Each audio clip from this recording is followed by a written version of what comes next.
जब सिस्टम किसी नौकरी की नोटिफिकेशन जारी करता है तो उन पेपर के डार्क ब्लैक अक्षर में हमें सब दिख जाता है कि इसमें सब कुछ काला ही होगा। अब तो ऐसा लगता है कि नोटिफिकेशन भी काले मन से ही निकाली जाती है। स्टूडेंट से एग्ज़ाम करवाने के नाम पर फ़ी वसूल की जाती है और फिर ना तो कोई वो एग्ज़ाम होता है और ना ही एग्ज़ाम पे चर्चा होती है, और हम स्टूडेंट के पास रह जाता है तो सिर्फ वही काले अक्षर। फिर भी उन काले अक्षरों को अपने छोटे से कमरे के बड़े से दीवार पर चिपकाकर ही सास में पढ़ाई करते हैं कि कभी तो सिस्टम और सिस्टम के लोगों को शर्म आएगी, कभी तो उन्हें हम बेरोजगारों पर तरस आएगी, या फिर कभी तो किसी बड़े अधिकारी मंत्री मीडिया को उन 2.5 करोड़ फॉर्म पर नजर जाएगी जिसका बत्ती बनाकर ये लोग देशभक्ति का दिया चला रहे हैं। लेकिन नहीं, तो ये मत भूलिए साहब कि हम युवाओं को भी दिया जलाने आता है।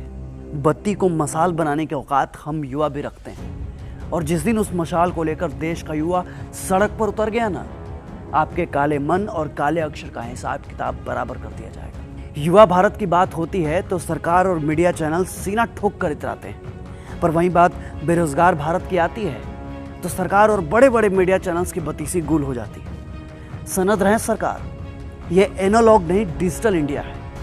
यहाँ लाइक और डिसलाइक दोनों एक ही अंगूठे से दिया जाता है। कलम पर राजनीति मत कीजिए, स्याही को स्याही रहने दीजिए, उसको खून बनने पर मजबूर मत कीजिए, वरना इस बार सड़क पर भ्रांति नहीं संपूर्ण क्रांति आ जाएगी। लोकसभा चुनाव के पहले एनटीपीसी और रेलवे की वैकेंसी की घोषणा हुई, 2.5 करोड़ से ज्यादा फॉर्म फिलअप किए गए, पैसे भी लिए गए, लेकिन ऐसा कुछ भी नहीं बताया गया कि अब हम आगे क्या करें। लोकसभा के चुनाव भी फटाक से कर लिए जा रहे हैं और उसका रिजल्ट भी एकदम फिक्स डेट फिक्स टाइम पे आ रहा है। राज्यों में सरकार बनाने के लिए विधायक भी सेट हो जा रहा है। साला सिर्फ एग्जाम कंडक्ट करने वाली संस्था सेट नहीं हो पा रही है। कमाल है साहब। क्या एसएससी सीजीएल वालों के जिंदगी में सिर्फ पीटी या मेंस है, या कोई फाइनल रिजल्ट भी है? उनका कोई भविष्य भी है, या फिर सिर्फ चोचलेबाजी है?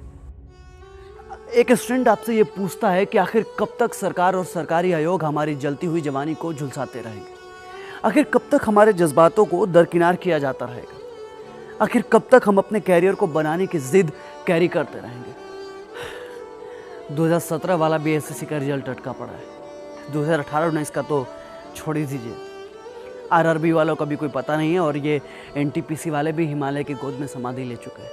तो ऐसे में हम स्टूडेंट क्या करें? किससे कहें, कहाँ जाएं? कमजोर क्या आपको सिर्फ रेलवे और एसएससी वाले ही मिले? तो चेयरमैन साहब याद रखिएगा, आपके चेयर के चक्के को खिसकते अब देर नहीं लगेगी। इनसे कोई सवाल पूछो तो कहते हैं कि कोरोना है इसलिए लेट हो रहा है।